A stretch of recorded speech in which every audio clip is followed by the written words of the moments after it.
மடங்கு என்றால் அகலம் 1 மடங்கு இருக்கிறது. இதுதான் தங்க விகிதம். நம் உடலே தங்க விகிதத்தில் தான் இருக்கிறது. சொல்ல போனால் நீங்கள் அனைவருமே தங்க மகள்கள் தான், தங்க மகன்கள் தான்.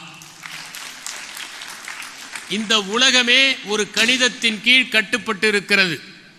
இங்கே உங்களுடைய வாசகத்தை நான் படித்தேன். ஒவ்வொரு பள்ளியிலும் என்னவாக வேண்டும் என்கிற தொலைநோக்கு பார்வையில் ஒரு வாசகத்தை அமைத்திருப்பார்கள். அந்த தொலைநோக்கு வாசகம் மிகவும் முக்கியம். எங்கள் வேளாண் கல்லூரியிலே உழைப்போம், உழுவோம், உயர்வோம் என்கிற வாசகம் எங்களுடைய தொலைநோக்கு வாசகம். உழுதால்தான் உழைக்க முடியும். உழாவிட்டால் ஓர் உழவன் வயல்களில் கதிர்களை அறுக்க முடியாது. உழுத பிறகுதான் உழைப்பு தொடங்குகிறது. உழுவதும் ஓர் உழைப்பு தான்.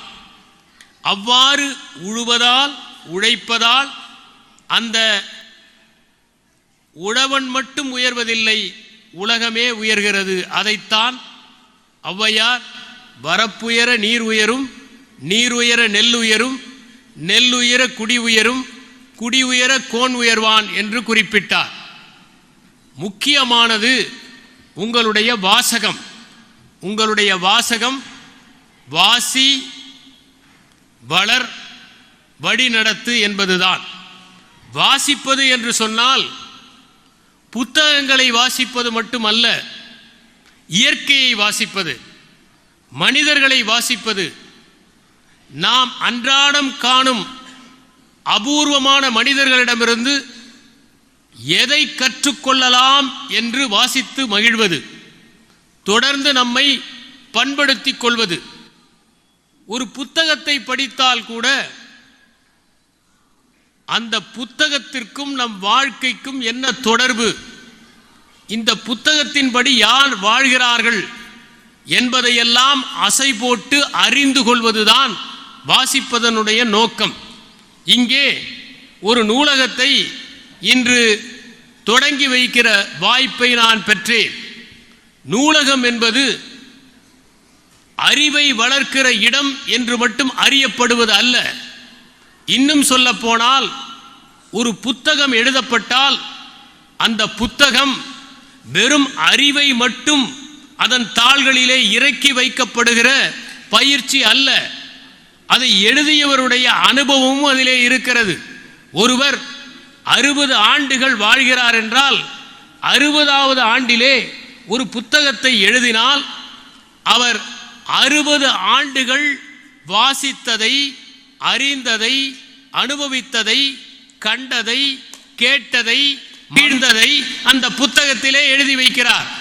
அந்த புத்தகத்தினுடைய வயது 60.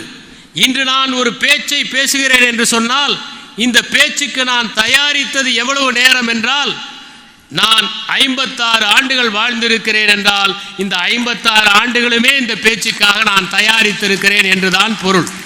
ஏனென்றால் ஒரு மரம் பூக்கிறது என்று சொன்னால் அது 3 மாதங்களில் பூக்கிறது என்று பொருள் இல்லை. அந்த மரத்தின் வயதும் பூவின் வயதோடு சேர்த்து கணக்கிடப்பட வேண்டும் என்பதை நாம் உணர வேண்டும். எனவே நீங்கள் அருமையான ஒரு நூலகத்தை இன்று பெற்றிருக்கிறீர்கள். அந்த நூலகத்திற்கு சென்று நூல்களை புரட்டுங்கள். அவற்றை மனப்பாடம் செய்வதற்காக படிக்காதீர்கள். அதில் இருக்கிற தகவல்களை எல்லாம் அறிவதற்காக படிக்காதீர்கள்.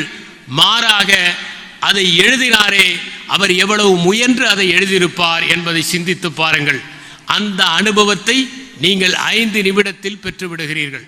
வாழ்நாளெல்லாம் போராடி ஒரு கணித சூத்திரத்தை ஓர் அறிஞர் கண்டுபிடிக்கிறார்.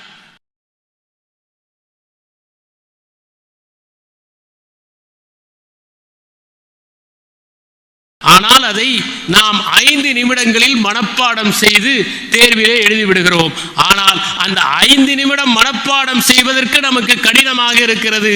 அந்த கணித சூத்திரத்தை கண்டுபிடிப்பதற்காக தன்னுடைய வாழ்நாளெல்லாம் போராடிய மனிதரை நினைத்தால் நாம் அதை உடனடியாக மனத்திலே பசை தடவிய மாதிரி பதிந்து கொள்ள முடியும் என்பதுதான் நூலகத்திற்கு செல்கிற போது நாம் பெறுகிற அனுபவமாக இருக்க வேண்டும்.